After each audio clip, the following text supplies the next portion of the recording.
Metroid games have always had a thin, tenuous connection to sci-fi horror.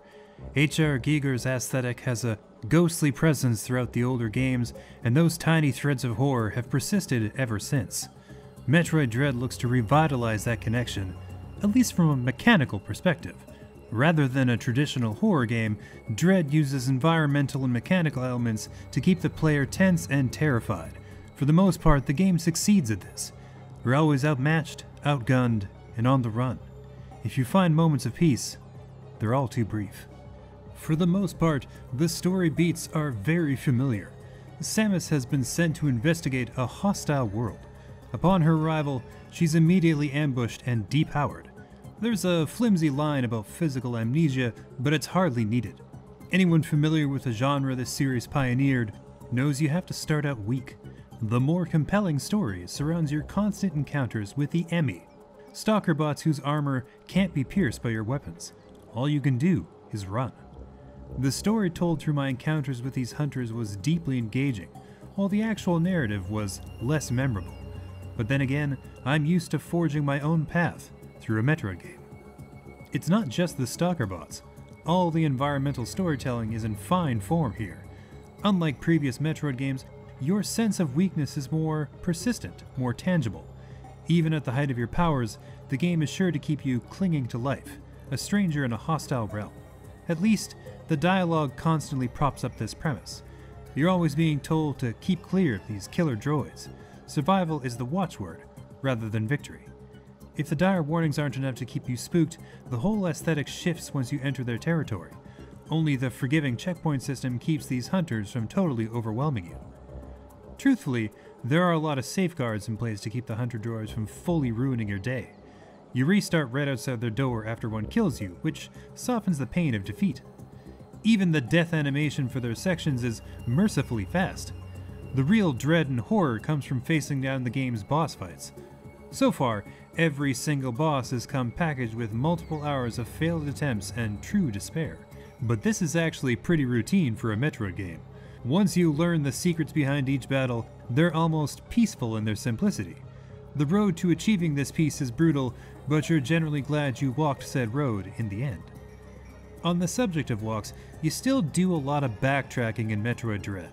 This is an essential component of any Metroidvania game, though the level design attempts to mitigate this problem. If you're paying close attention, you can follow the cues, only backtracking when the game points you toward a teleport or a newly accessible section of an old stage. This didn't stop me from getting very lost on several occasions. Is this a problem with level design or my brain's faulty wiring? Truly impossible to say for sure.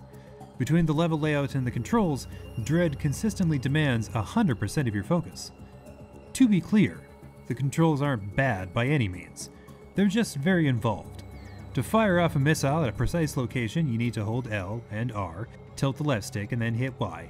Easy enough unless you're unable to stand still for more than half a second, which is always the case. If you need missiles for a fight, it's automatically a fight where you can't stop moving.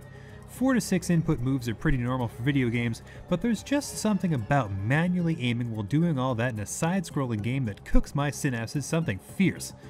The upside to these complex controls is that mastery of them means you can pull off some truly incredible feats. Even my primitive grasp on these systems tells me Dread is going to land like a meteor in the speedrunner community. Even if you're moving like a bullet through this game, maybe stop and take in the graphics every once in a while.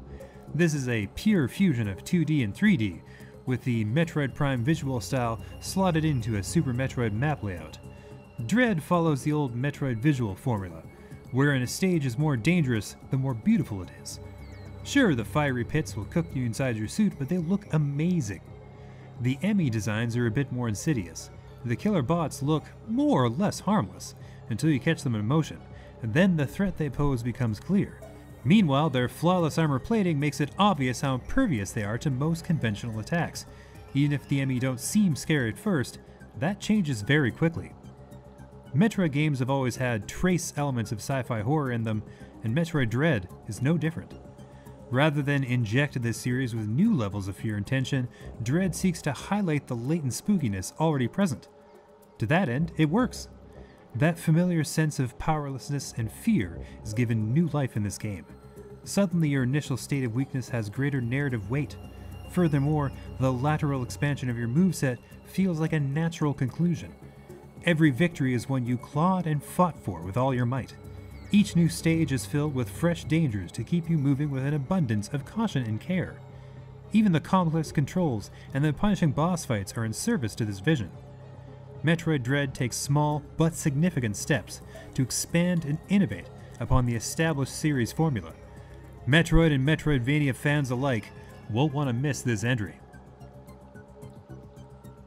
Don't forget to like this video, subscribe to our channel, and hit that notification bell to make sure that top quality Cognetic content keeps on coming.